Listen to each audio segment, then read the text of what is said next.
ये आकाशवाणी गोरखपुर है। अब आप वेद प्रकाश पाठक से क्षेत्रीय समाचार सुनिए।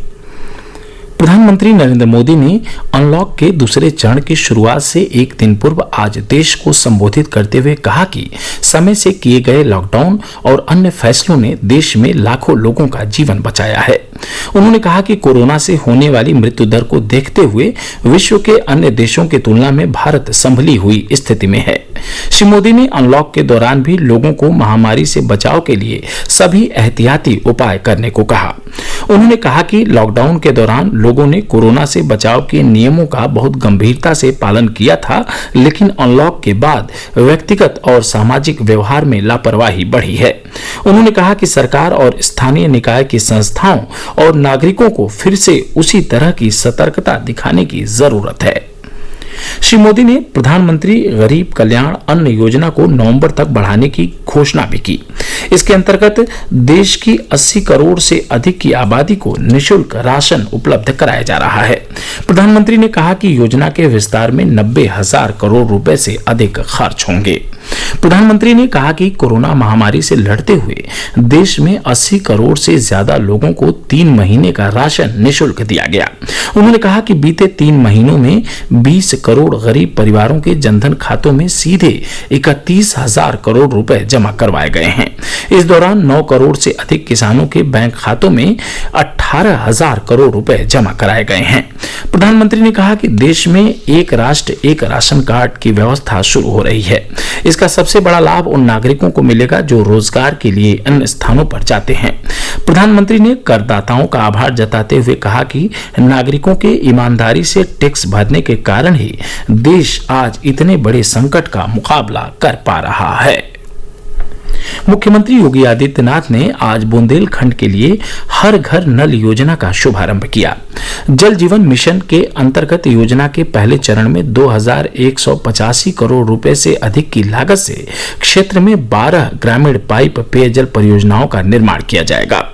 इससे बुंदेलखंड और विंध्याचल के एक विशाल क्षेत्र के लोगों के घरों तक पाइप के माध्यम से पेयजल की आपूर्ति संभव होगी। झांसी में आयोजित एक कार्यक्रम में योजना का शुभारंभ करते हुए मुख्यमंत्री योगी आदित्यनाथ ने कहा कि केंद्र और राज्य सरकार बुंदेलखंड के विकास के लिए कृत संकल्पित है। उन्होंने कहा कि कभी सूखे के लिए अभिशप्त माना जाने वाला बुंदेलखंड क्षेत्र आज देश में जल जीवन मिशन का पहला केंद्र बिंदु बना है। उन्होंने कहा कि प्रधानमंत्री नरेंद्र मोदी ने पिछले वर्ष फरवरी में झांसी में बुंदेलखंड पाइप पेयजल योजना का शिलान्यास किया था। मुख्यमंत्री ने कहा कि सरकार का लक्ष्य अगले 2 वर्षों के भीतर बुंदेलखंड की प्रत्येक ग्राम पंचायत के हर घर तक पाइप पेयजल पहुंचाने का है। योजना से झांसी, महोबा और ललितपुर जिलों की 14 लाख से अधिक की आबादी को पेयजल आपूर्ति संभव हो सकेगी। देश में अब तक 3,34,822 कोविड रोगी उपचार के बाद स्वस्थ हो गए हैं। स्वस्थ होने की दर 59.06% हो गई है। पिछले 24 घंटे में इस वायरस से 13,099 रोगी ठीक हुए हैं। स्वास्थ्य और परिवार कल्याण मंत्रालय के अधिकारी ने बताया कि पिछले 24 घंटे में 18,522 लोगों में कोविड की पुष्टि हुई है। अब देश में कोविड मरीजों की कुल संख्या 5,66,840 हो गई है।